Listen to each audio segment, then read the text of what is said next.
RW Gembul, RW Caper, cerita perjalanan rukun warga. Bismillahirrahmanirrahim. Assalamualaikum warahmatullahi wabarakatuh. Waalaikumsalam warahmatullahi wabarakatuh.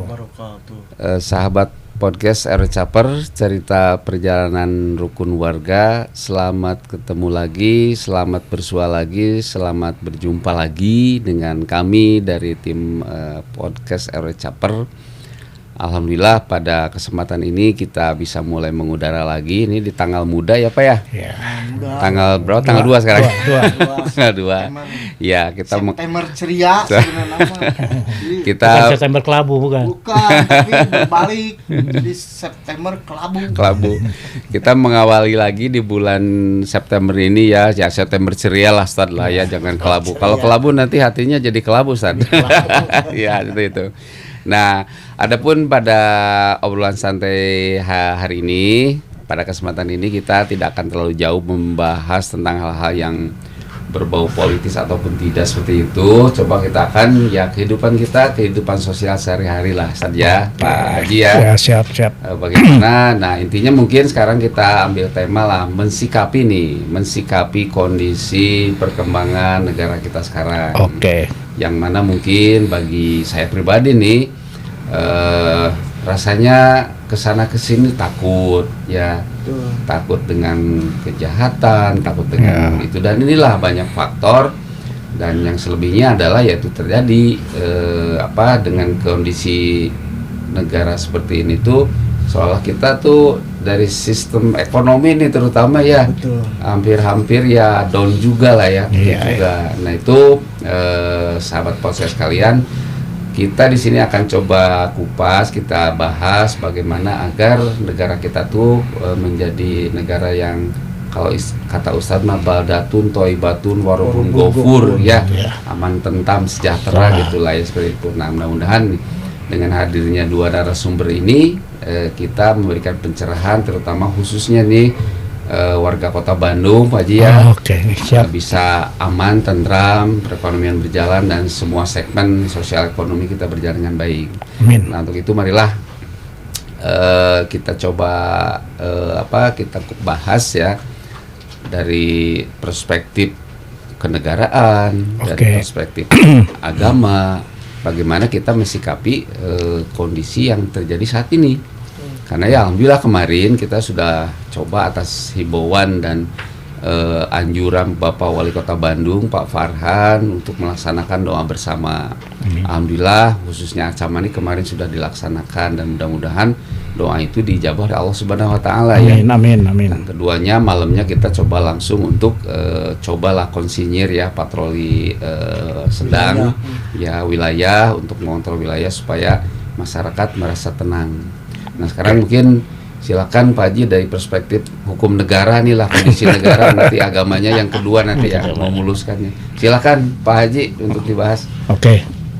Bismillahirrahmanirrahim. Assalamualaikum warahmatullahi wabarakatuh. Waalaikumsalam. Terima kasih atas waktunya host kita Aki Caper ya. Si kukut.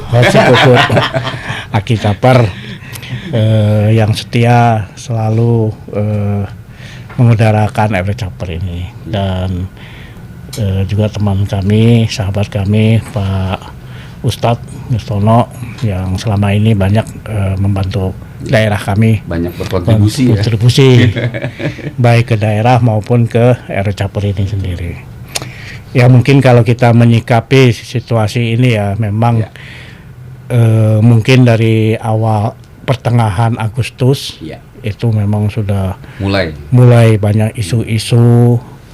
Ada tanggal 25 demo ini bersama mulai, dan puncaknya kemarin itu tanggal 30, tanggal 21 ya terjadi demo, tidak hanya di ibu kota tapi itu menyisir ke kota-kota provinsi baik di Jawa, Sumatera, Sulawesi maupun daerah lainnya, Kalimantan, dan merasuk juga di kota-kota kabupaten kota, terutama di daerah Pantura. Kalau kita lihat itu hampir semua Kota Bandung ya. Termasuk Kota Bandung, hampir semuanya kena dampaknya.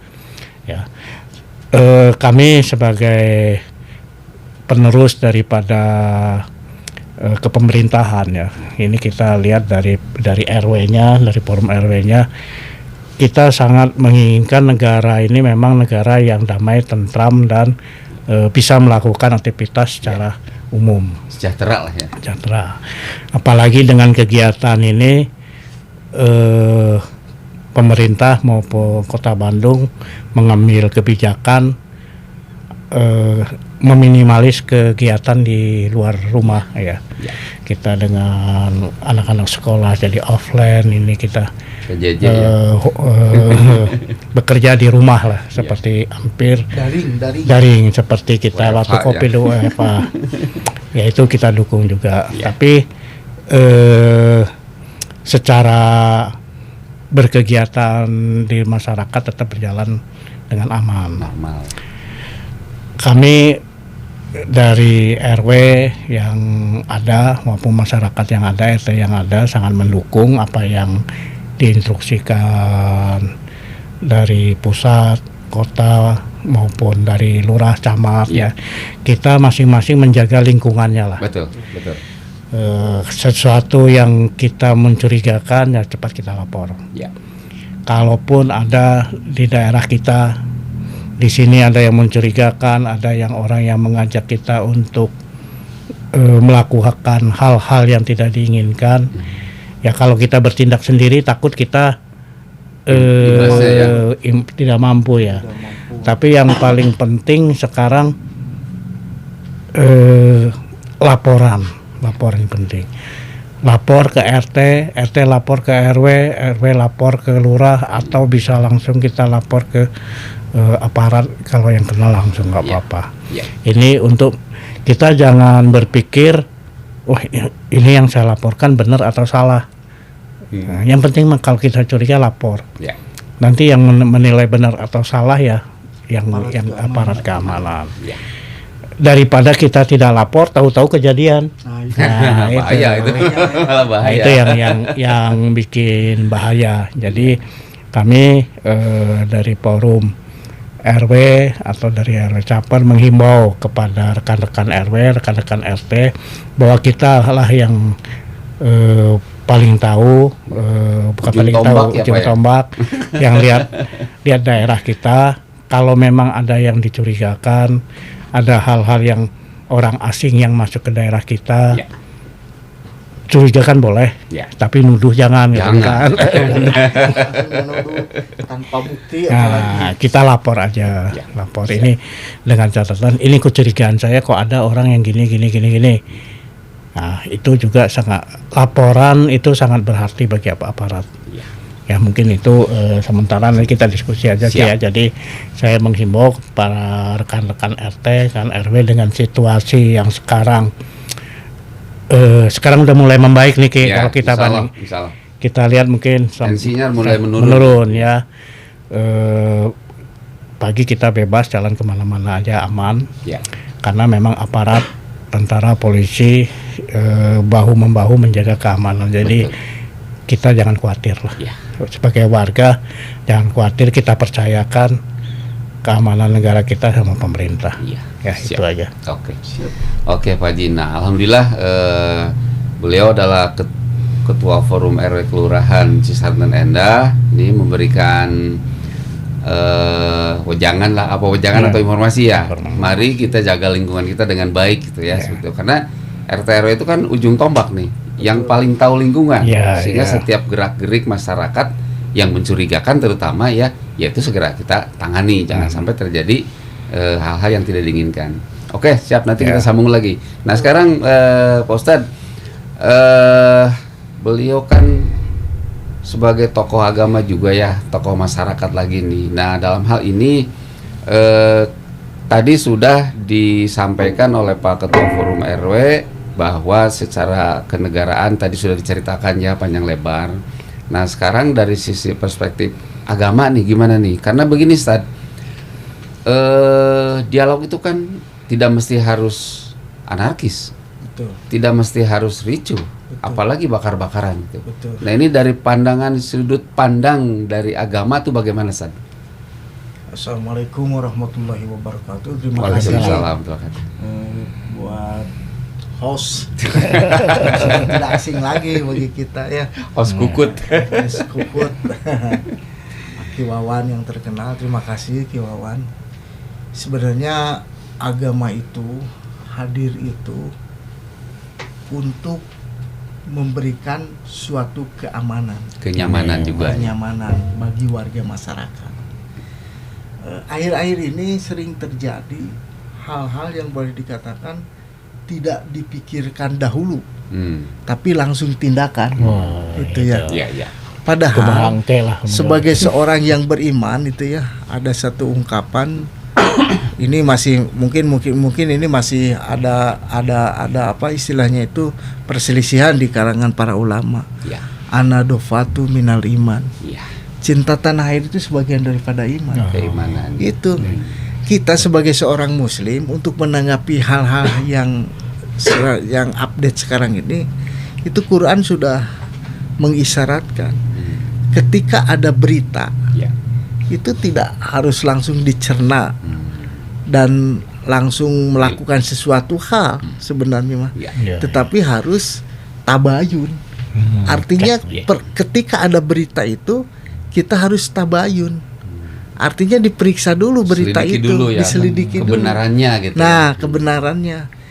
Sekarang di zaman media sosial seperti ini, betul. Orang itu begitu dia apa istilahnya itu mendengar ada berita yang boleh dikatakan apalagi bisa menggugah apa kesolidaritasan, tapi belum tentu benar. Sebenarnya itu yang paling bahaya sebenarnya. Artinya informasi itu harus ditelusuri dulu. Betul, tabayun kalau dalam Islam itu tabayun. Harus tabayun, harus diselidiki dulu apakah berita itu benar atau tidak. Sekarang kan berita itu kebanyakan itu diplesetkan. Belum tentu benarnya. Gitu. Makanya sebagai seorang muslim ya itu tadi harus tabayun. Nah, karena kalau sampai terjadi hal-hal yang tidak kondusif, artinya itu kekacauan. Kita tidak bisa sholat dengan baik. Lihat saja di Palestina, betul nggak? Sholat saja susah, takut ditembak atau kita masih bisa takbiratul ihram dengan luar biasa, dengan tenang ya. Betul. Maka dari itu apa istilahnya itu kondusif lingkungan itu, keamanan dan kenyamanan lingkungan itu memang harus dijaga oleh kita. Makanya ada ungkapan anadofatu minal iman, bahwa cinta tanah air itu sebagian daripada iman. Termasuk ya dalam kategori keimanan kita. Betul. Karena kita lihat di Palestina, terus di negara-negara yang boleh dikatakan dalam situasi kekacauan di Irak atau di Palestina atau di negara-negara muslim yang sedang berperang, susah. Ceramah itu susah. Dibom Pak. Jangankan ceramah sekarang makan kita juga susah. Betul. Mari kita jaga ini lingkungan kita ini. Mulai dari grassroots, mulai dari RT, jaga. Karena boleh dikatakan akan nyaman beribadah juga. So, kan kebayang namun kita takbir langsung ditembak. Itu kan. Coba saja lihat orang-orang Palestina itu. Nah, itu salah satu misi daripada orang-orang Israel itu. Ya mengadu domba. Agar apa? Agar dia beribadah itu tidak tenang dan tidak nyaman. Karena ketenangan dan kenyamanan seorang muslim itu akan mengancam dia. Dan perlu kita pahami bahwa orang-orang Israel itu tidak akan berperang di negaranya. Pasti dia akan berperang di luar negaranya. Ekspansi. Betul. Betul. Ya, dia berperang di Irak. Mereka itu kan seperti itu. Porak-poranda Irak. Terus saja seperti itu. Maka dari itu saya ini menghimbau kepada warga masyarakat khususnya nih Kelurahan Cisaranten Endah, Kecamatan Arca Manik, lebih luasnya Kota Bandung atau lebih luasnya lagi seluruh Indonesia, ketika ada berita mesti harus tabayun. Jangan langsung kita cerna apalagi melakukan aksi dengan informasi hoak itu. Dengan informasi hoak itu dan tidak dibenarkan dalam Islam. Itu merusak. Tidak dibenarkan. Merusak bangunan atau misalnya mengganggu usaha orang lain yang tadinya dia harus usaha sekarang jadi tidak bisa usaha, itu tidak dibenarkan. Makanya Islam itu mengatur segala sesuatunya itu sudah dengan sangat baik. Sendi-sendi betul. Hidup bermasyarakat itu sudah diatur. Sudah diatur dengan baik. Kan kalau sekarang yang merusak kita itu kebanyakan kan sebenarnya bukan dari kalangan mahasiswa. Memang ini disinyalir mungkin ada orang-orang yang tidak ingin Indonesia itu kondusif, yang menginginkan Indonesia itu seperti di Timur Tengah, porak-poranda, Irak begitu ya. Porak-poranda. Jangan sampai lah. Nah ini kan sebenarnya ekses seperti ini sudah kelihatan sekarang. Iya, betul. Maka dari itu kita sebagai warga negara Republik Indonesia, khususnya Muslim, kita juga bukan hanya melindungi orang Muslim, ada kewajiban kita melindungi orang kafir. Artinya kafir Jimmy juga harus dilindungi oleh kita. Minoritas lah ya. Betul, minoritas juga. Seperti itu Ki sebenarnya. Jadi tidak dibenarkan anarkis, apalagi membakar, merusak dan sebagainya. Itu bukan akhlak dari seorang Muslim yang baik. Iya. Gitu. Jadi ini begitu. Oke. Tadi kan kalau kita lihat di media sosial ya, mau di TV, di streaming juga gitu ya. Betul. Kita tuh ngeri lah ya melihat kondisi keadaan negara kita itu rusak seperti begini ya. Nah, saya tadi coba setelah sholat maghrib gitu ya berpikir nih Allah tuh ngasih keterangan yang mana sih di Quran tuh ya. Betul. Ternyata kan alhamdulillah menemukan nih, tapi hitopnya sebetulnya ke alam, tapi ada relevansinya nih dengan kondisi sosial politik yang ada di kita sekarang. Ya di surat Ar-Rum ayat 41 Ustaz. Saya bacakan aja lah ya. Dan enggak hafal Ustaz. Ya, saya hafal. Sini surat Ar-Rum ayat 41 yang artinya telah tampak kerusakan di darat dan di laut disebabkan perbuatan tangan manusia. Betul. Melalui hal itu Allah membuat mereka merasakan sebagian dari akibat perbuatan mereka agar mereka kembali ke jalan yang benar. Betul. Jadi relevansi ayat ini juga benar ya. Betul. Itu kan akibat perbuatan tangan manusia. Kita sendiri. Bukan coba dilengkapi Ustaz. Dilengkapi Ustaz.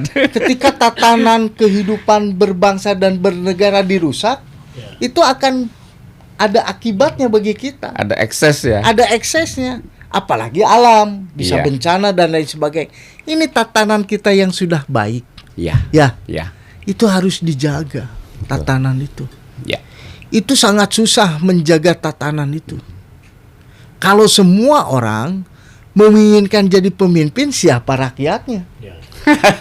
Iya, kalau ini ingin jadi pemimpin, itu ingin jadi pemimpin. Semua presiden. Betul, semua presiden nggak akan pernah selesai. Iya betul. Ini salah satu anugerah yang Allah berikan kepada bangsa Indonesia yang cinta damai, cinta tanah air, bisa beribadah dengan enak, bisa berceramah dengan enak. Maksudnya itu bisa menyampaikan amar ma'ruf dengan baik, itu suatu anugerah. Iya, betul. Kita bayangkan di negara-negara Timur Tengah, Pak. Iya. Luar biasa. Yang setiap harinya mendengar dentuman bom. Iya. Coba sekarang apa akibatnya sekarang? Apakah dengan perang itu menyelesaikan suatu masalah? Iya. Tidak pernah menyelesaikan suatu masalah. Oke, Ustaz. Betul Jadi Palestina intinya ya sampai hari ini luar biasa.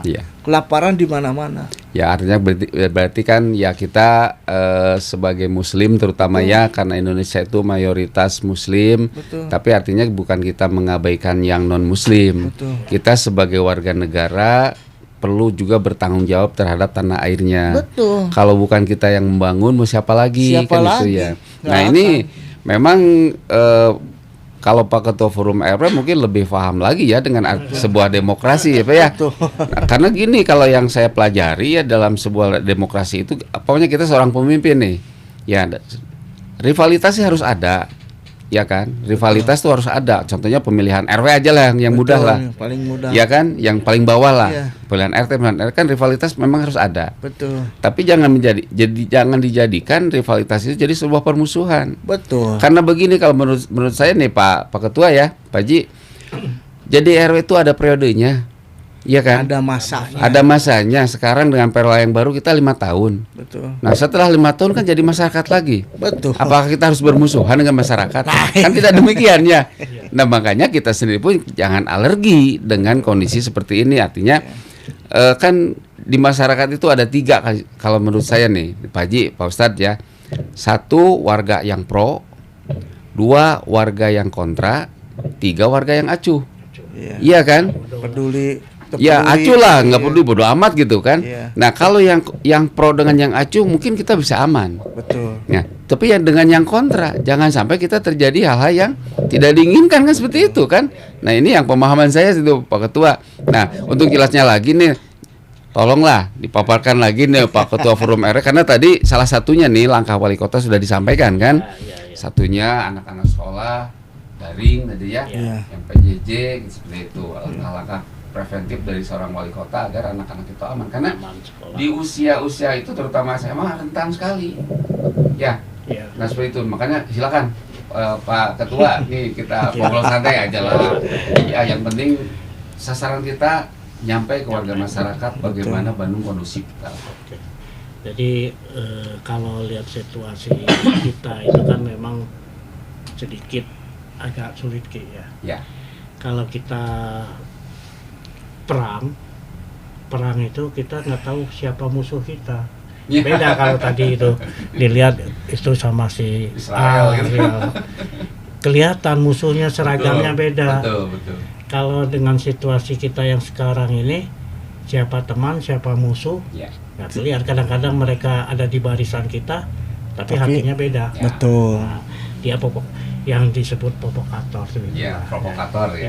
Yang itu kita harus hati-hati di lingkungan kita ini. Kalau di istilah bahasa mah musang berbulu domba lah. Itu banyak ya Pak ya. Kelihatannya musang. Kelihatannya domba. Padahal musang. Nah, itu banyak sih. Kelihatannya baik padahal bermuka 2. Nah, itu orang-orang yang seperti itu yang harus kita waspadai. Antisipasi. Yang tadi 3 golongan itu nggak ada itu. Yang tadi pro kontra itu jelas. Pro di depan kita bagus, kontra memang dia di belakang kita. Terus yang ketiga acuh. Ini ada yang keempat nih. Yang di depan kita ya itu baik. Yang di depan kita nggih. Belakang kita apa sebenarnya dia yang mempengaruhi orang-orang yang pro yang menebar isu itu ya. Yang ini yang kita sangat-sangat bahaya. Yang keempat tadi ya Pak. Itu yang bahaya itu. Betul. Kalau di sampah mah itu kalau sampah organik, sampah anorganik, residu, yang keempat ini sampah masyarakat.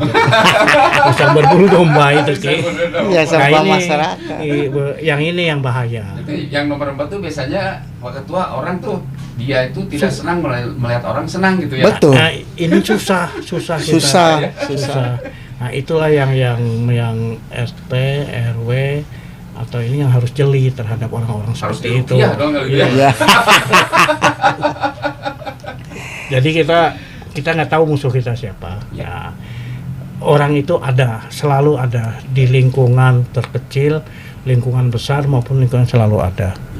Nah itu yang harus kita waspadai. Mungkin ya gitu ya. Betul. Di agama juga kan pasti kan ada. Betul itu, seperti itu. Orang-orang seperti itu ada memang. Ya, kalau bahasa agama itu orang munafik. Nah, ada kan itu orang munafik itu ketika dia berbicara suka berbohong. Ketika diberikan amanah dia berkhianat. Itu. Nah, itu berkaitan dengan penyakit hati sebenarnya. Nah, itu. Maka dari itu saya menghimbau nih kepada khususnya warga masyarakat di tingkat yang paling bawah. Ternyata keimanan itu memang harus dipelihara oleh kita. Karena itu akan, kalau tidak terpelihara, dia itu akan memberikan penyakit hati. Dia itu tidak senang atas keberhasilan orang lain. Dia juga tidak senang atas kondusivitas wilayah. Itu ada bukan hanya di tingkat kecil saja. di tingkat sampai atas pun ada, karena itu merupakan penyakit hati. Tingginya ribut. Betul. Kerjaan yang paling parah, al fitnatu asadu minal qatl. Fitnah itu lebih kejam daripada pembunuhan. Sekarang itu kan orang itu saling memfitnah. Faktanya tidak ada, kan? Betul nggak?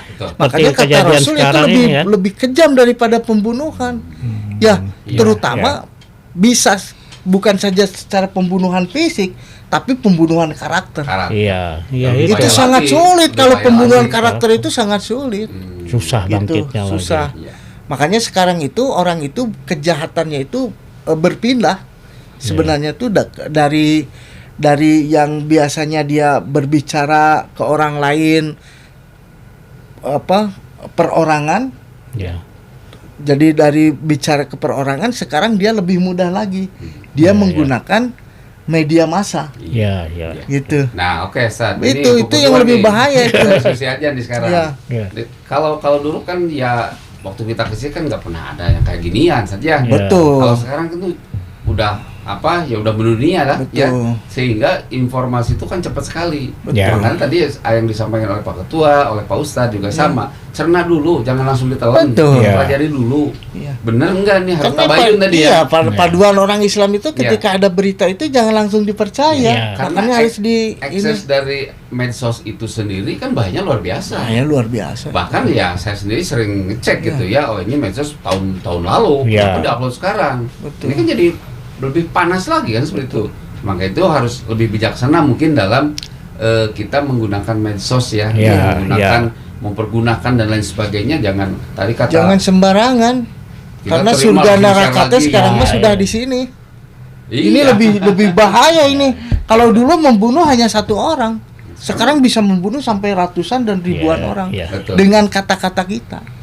Yang kata-kata kita itu belum teruji benar atau tidaknya. Gitu. Apalagi saling men-share kejadian itu tidak baik, itu berdosa sebenarnya. Ini kan gini Ustaz ya, kalau kita merujuk ke awal nih dari tadi yang disampaikan oleh Pak Ketua, mulai tanggal 25 ya, mulai demo-demo tuh, mulai seperti itu. Yang Aki perhatikan gitu ya, diantaranya adalah kurang lebihnya nih, tolong maaf kalau salah, ada 3 tuntutan ya. Seperti itu. Yang pertama adalah masalah yang joget-joget itu ya. Joget-joget. Itu minta diberhentikan kan gitu ya. Yang keduanya masalah undang-undang perampasan ya. Perampasan aset. Yang sampai hari ini belum juga disahkan. Nah, itu. Dan yang ketiga adalah bahwa pejabat yang sudah punya stempel koruptor supaya diberhentikan. Betul. Kan masalahnya cuma 3 ini ya.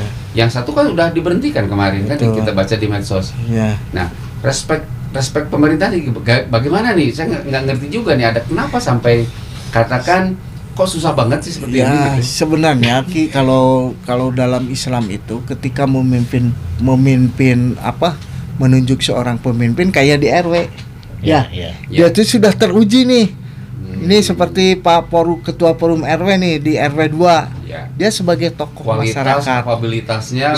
Betul, harus seperti itu. Jangan sampai menunjuk seorang pemimpin itu tidak sesuai dengan kredibilitasnya. Betul seperti itu. Apalagi karena kompetensinya ya. Kompetensi. Nah, itu kan itu sebenarnya kepemimpinan dalam Islam itu sebenarnya di tingkat grassroots itu sudah dipakai, diaplikasikan. Cuman nanti masuk ke jenjang yang lebih tinggi.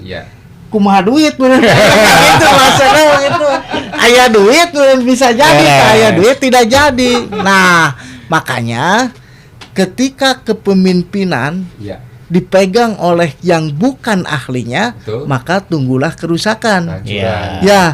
Ada etika dan akhlak. Masa seorang pemimpin yang lebih tinggi berjoget? Kan seperti itu melukai rakyat. Gak ada Pak RW juga joget-joget, padahal itu pemimpin yang lebih rendah. Kan seperti itu. Karena apa? Karena etika dan akhlaknya itu dikarbit. Jadi tidak belajar. Kalau dulu mah di pesantren ada bab taklim muta'alim.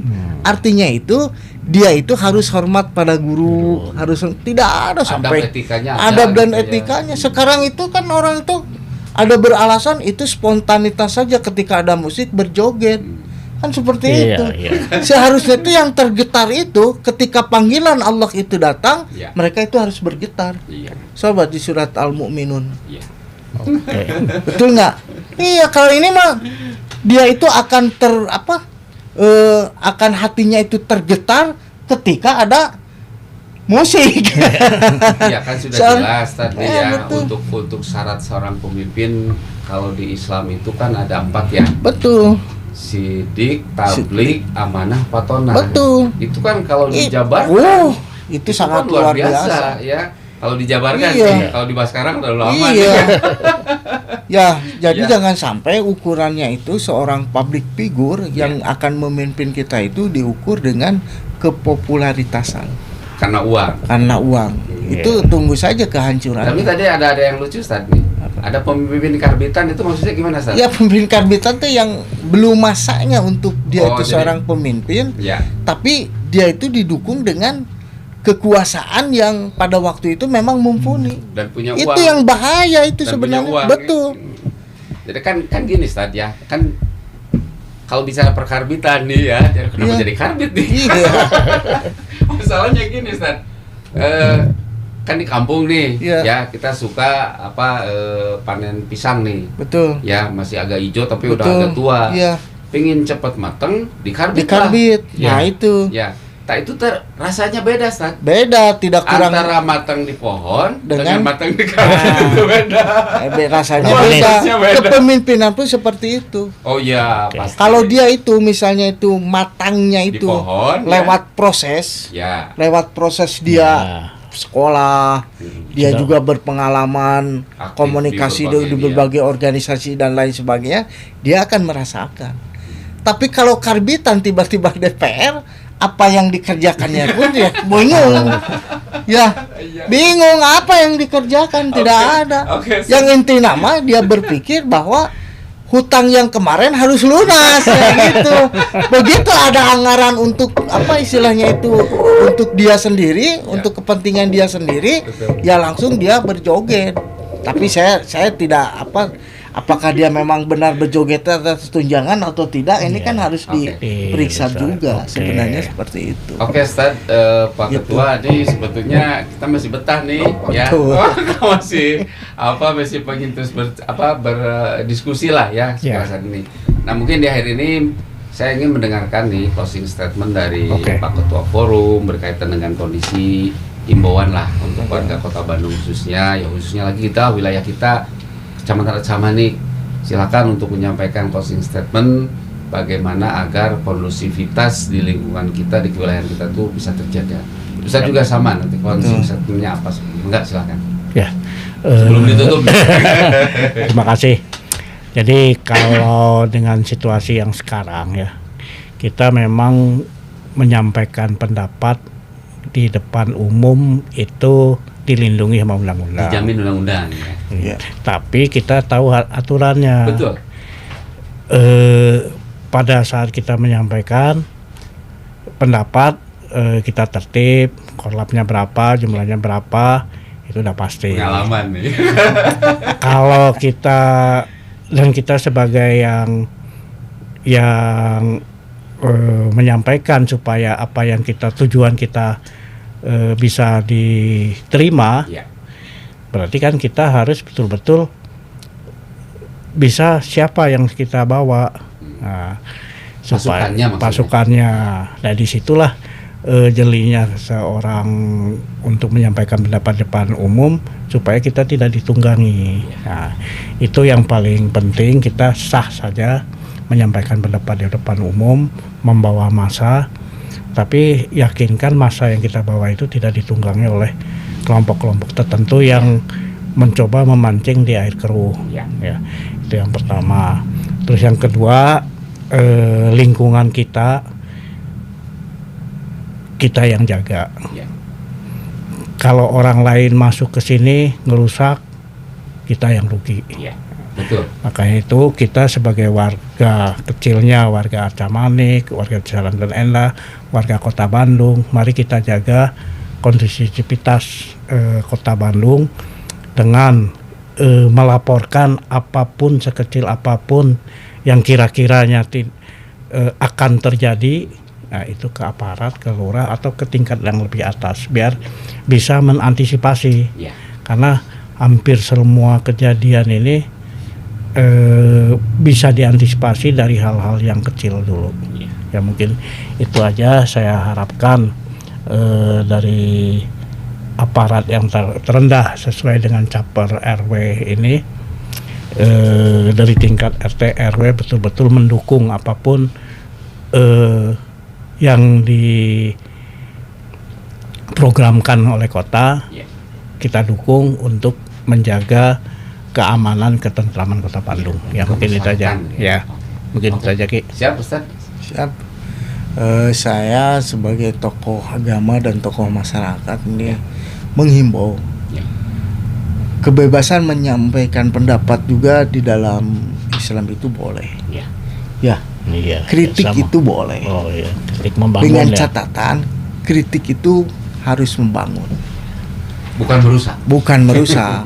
Kalau misalnya kritik membangun, itu akan imbasnya kepada kita, kebaikan yang akan kita dapatkan.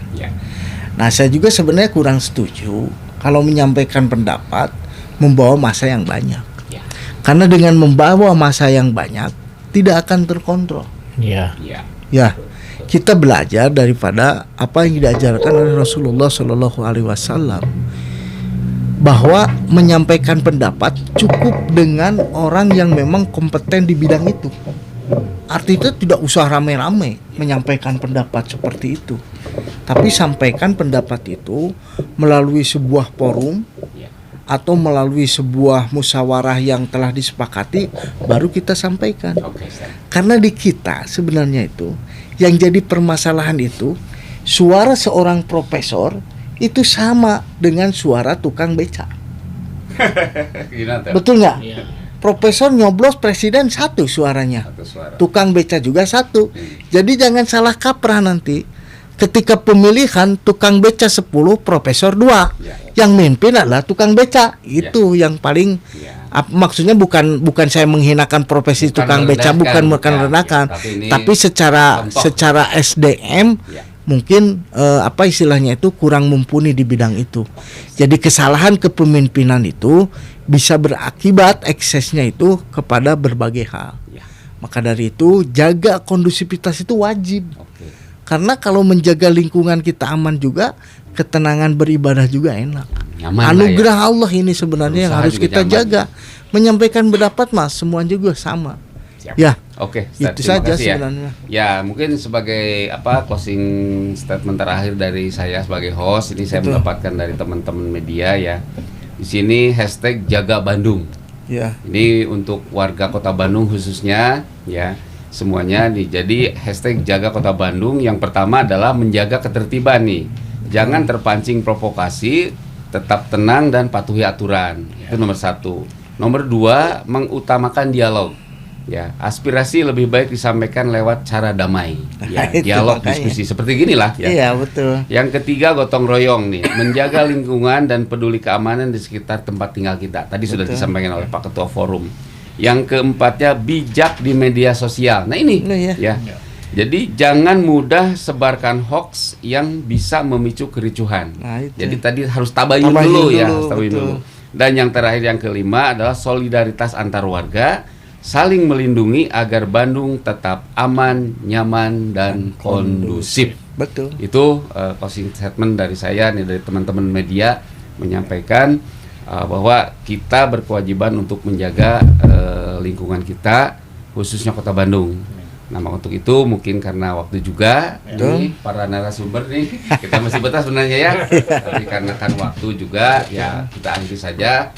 Dan saya mohon maaf apabila dari saya secara pribadi ada ucapan yang kurang berkenan, dari para narasumber juga ada kuratan yang kurang pas atau kurang berkenan, mohon dimaafkan. Yang benar adalah dari Allah, yang salah dari kami pribadi. Untuk itu maafkanlah. Sekian, terima kasih. Billahi taufiq wal hidayah. Assalamualaikum warahmatullahi wabarakatuh.